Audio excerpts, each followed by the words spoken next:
Hi guys, and welcome back to a brand new series on the channel. It's rebuilding Bolton Wanderers, a series I've been both looking forward to, but also not looking forward to just because it's sad to see Bolton down there. Before we get into anything else, if we could get 1,000 likes on this video, that would be really, really good. It does help out the YouTube algorithm with stuff like this. This time of year, it's quite important, so if you do fancy doing that, that'd be lovely. In addition to this, if you really do like the content that you're seeing, obviously subscribe, but also go follow over on my Twitch channel. I stream on Tuesdays, Thursdays, and over at the weekends as well. So link in the description to that too. Doing a saver over in Norway over there too. So it's good fun. So go follow there as well. So why Bolton Wanderers?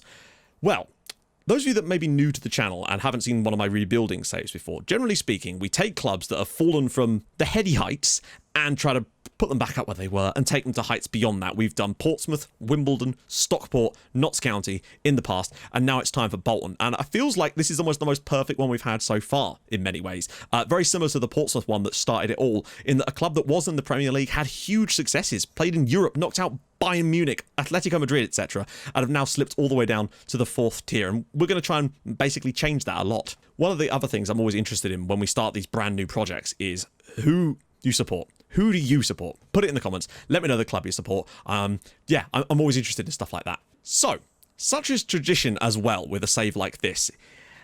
I normally do a little bit of a history segment where we talk about the history of the club. Now, Bolton, there's a lot to talk about. Now, obviously, to condense that down into two and a bit minutes of content was very, very difficult. So forgive me if I've left a lot of stuff out, but I wanted to really talk about Bolton's rise and fall as a football club and try to leave out some of the other stuff there to make room for it. So I'm going to hand you over to me to tell you more about Bolton.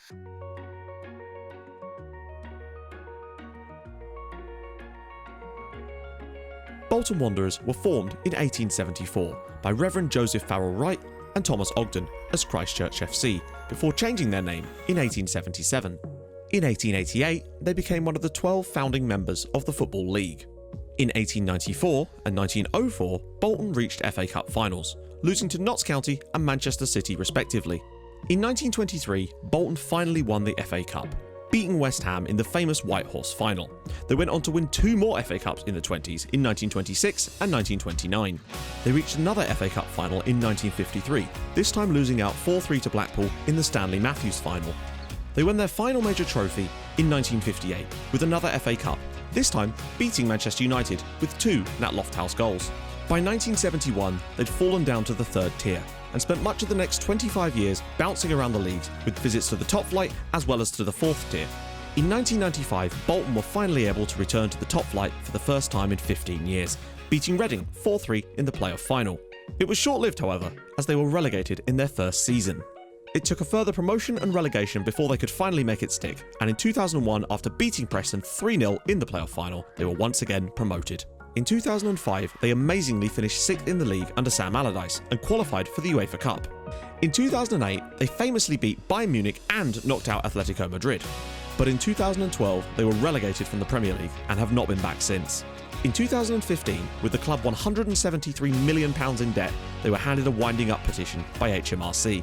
The finances improved as they were taken over, but this did not improve results on the pitch, and in April, the club were relegated to the 3rd tier.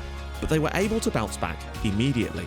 Results and finances continued to struggle, and in 2019 the club were relegated back to the 3rd tier, going into administration and were handed a 12-point penalty for the new season. In August, the club were taken over by Football Ventures, but it was too late as they were relegated to the 4th tier for only the 2nd time in their history. A semblance of stability has returned, and we intend to restore them to the greatness of yesteryear. Well, there we go. It's been a bit of a roller coaster for Bolton over the last few years. Unfortunately, they're on the downward part of the roller coaster, the bit where you scream. Hopefully, we'll have them screaming for other reasons over the next few seasons as we try to rebuild them. Now, this is about the blindest I've been going into one of these saves. Normally, I do a little bit of research first. This one I decided to just jump into to try to think on my feet, which is why we're at this screen. I haven't even loaded into the save yet. That's how much I am going to be completely green on this. I don't know who the key players are. I mean, there's a few in my head, obviously, but I've not looked at anything about the club, the finances, all of that sort of stuff. That's what we're going to look through today. My hope, among everything else, is the fact that maybe, just maybe, in the under-19s or something, there's a young regen player that could well be the hero that brings us forward or something. But either way, we're going to have a good time, and that's the main thing. So stick around. So when I was making Putman Kiley, who, of course, was the... that's not me, if you maybe knew. That was the manager of our... a player from our last save, who was a bit of a cult hero, so we decided to make him the manager of Bolton here. He won the poll with... Well, he won the poll very comfortably. Unfortunately, I was trying to make him 33, and it ended up being 23. So a very, very young manager indeed. Most of the players are older than him, which isn't going to help when he's like 5'7" and everyone's looking down on him. I'm also on $4,500 a week, which seems like quite a lot, to be honest. So I'm hoping that's not going to affect us too badly. Maybe I can negotiate that down a bit when I have to do a new contract at some point, should we get that far. So let's get into things and have a look around the club. Media prediction is first. Really? Really? That is surprising.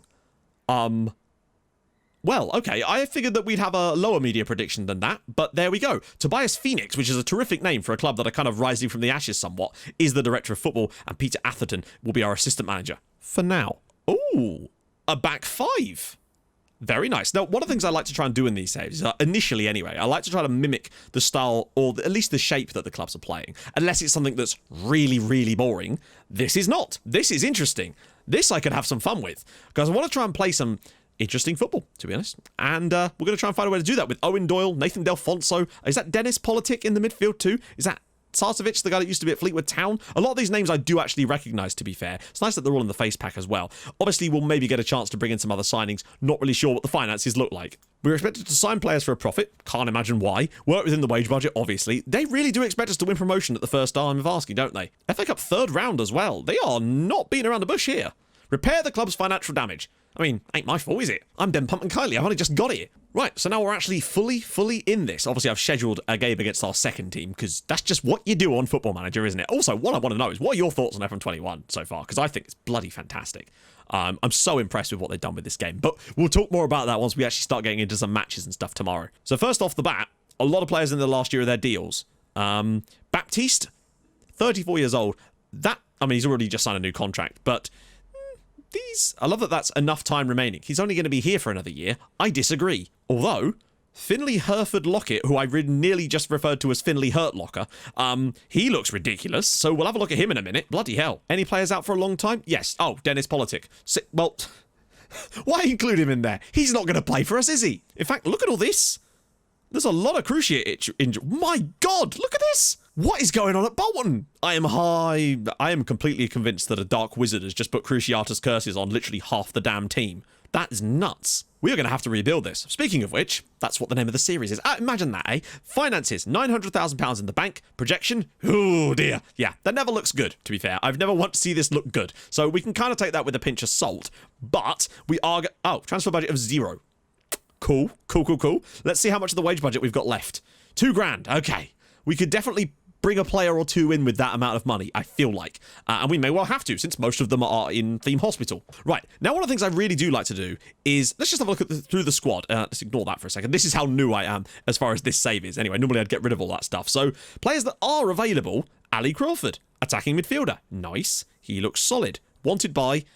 Oh... Teams that are above us, probably. Therefore, we will struggle to keep hold of. Scottish, £2,000 a week. Okay. He's not tall. Well, actually, he's not super short either, but he just doesn't know how to get off the ground. Interesting. Okay. Has signed a new contract too, so that could help us. There's Sarcevic, box-to-box midfielder. Definitely. He's not the most mobile, despite that. He takes a while to get from the boxes, but he will get there in the end. He's like second-class post. Gethin Jones, right back. Nice. Actually, I like him. He's got a bit of everything. Not on huge money either. But one of my favourite things about doing saves like this is finding who those gems are. I had, for some reason, in my head, Politic was like 34. Unless this is his regen, who is a real player also. Oh, wow, okay. He's when he eventually does return to the team in 2070, he will potentially be a very good option for us. Let's just sort by potential from these guys. So there's a few sort of younger players around the senior squad. Yeah, these are senior squad players too. So Ryan Colvin, solid-ish looking centre-back. Adam Senior, ironically 18-year-old. One day he will be a senior. But I imagine the real gems, particularly if it's spawned us any regens, will be in the under-18 side. And that's what I really want to go look at now. I'm excited for this. Please give me something. Okay. Under-18 squad. Oh, they're real people. Doesn't matter. Wow, they've actually got a full regen. Oh, wow, no regens. Usually it fills out, but I guess they've actually got so much data on Bolton that they don't need to, which is both good and bad. It's good if you've already got amazing players in there, which apparently they do, but it's bad because you don't get the chance of spawning someone amazing. Regardless, there's Bright Amoateng here, who is a striker, 6 foot tall. Physicals are okay. He's only 17, I suppose. good finishing and first touch. Composure's not too bad, actually. Then there's also another striker, Finley Hereford-Lockett. He's got quite good mentals. Lacks the finishing ability, and he's not really a striker anyway, so that's... Actually, no, the more I look at him, the more I like. He's not the quickest for a winger. That's the one issue with Finley here. But, you know, maybe he could get better at that. Get faster. Get good. Get a better chair. And lastly, a guy called Regan Riley. Regan Riley? That's going to be a thing. Deep line playmaker. Interesting. Passing solid. Vision, not bad either. Once again, physicals... They're sort of really just solid. They're right middle of the road. He's not going to be excelling at anything just yet, but again, he's only 17 years old. Adequate youth recruitment and adequate academy coaching. So they're not likely to be producing like the world-class players, but in time, I hope that we can get them there. See no reason why we can't. Just got to get some money first. We'll figure it out. But we've got loads of friendlies planned. Tons of time. It's only, well, I say tons. Yeah, we got like 2 months. That's not too bad. I've got enough friendlies to hopefully build something that's going to, at the very least, it's probably not going to be something groundbreaking, but at least it's a different type of tactic. So we'll be forcing ourselves to try something a little bit different. It's been a long time since I've played a back 3/back 5 in a save, so that's going to be nice anyway. Having to force myself to not use wingers, actually, is going to be quite cool as well. Something I've not done for a long time. We're going to have to focus more on the wing-back side of things. So, again, pushing myself out of my comfort zone, I think, is quite important with a save like this. And, hey, you never know. Maybe we'll get to play some really pretty football in League 2. Because that's definitely what we should be concentrating on. Yeah, we came 14th, but did you see that tiki-taka? The original budget was 0. I mean, that is what you'd like to see. One day that will be, well, anything except 1. Although next season's minimum guaranteed budget will be £130,000. So that's not bad. We could buy all sorts with that. And when I say buy all sorts, I mean dump it all onto wage budget and sign free people, because free people are much cheaper than not free people. This screen is one of the ones I do find very, very useful. Even if you ignore it, like, very, very quickly. It's a very quick glance at getting an idea of perhaps the sort of shape that you should potentially start with.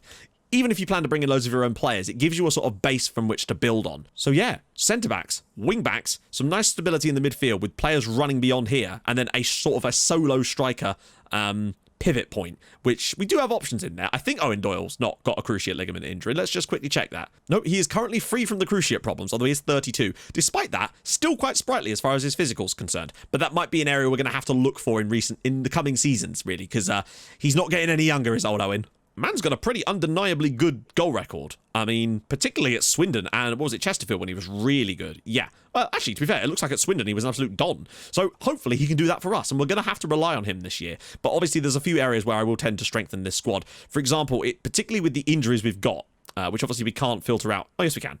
Yeah, things start to get a little bit weaker when we do that. So attacking midfield might be an area to look into, as would be...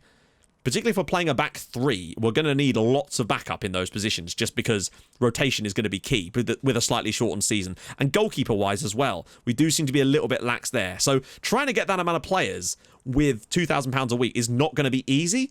But what I might be able to do is renegotiate some contracts of some players to maybe free us up some money elsewhere. I'll do my best. I like a bit of wheeling and dealing in the lower leagues. What can I say? It's what I do. So, what's coming up?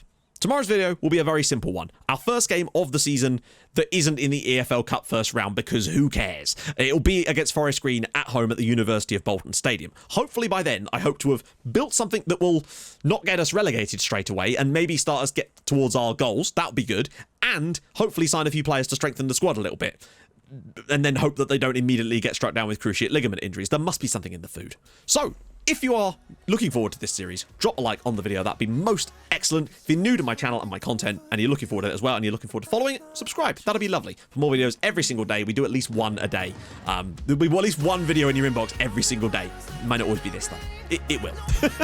And of course, if you're interested in streams and stuff, I also stream on Twitch on Tuesdays, Thursdays and at the weekend. So go follow over there as well for more FM goodness, because you just can't get enough, can you? So I will see you guys tomorrow for some proper good stuff. Thank you so much for watching. Hold your gun. Capybara. Bye-bye.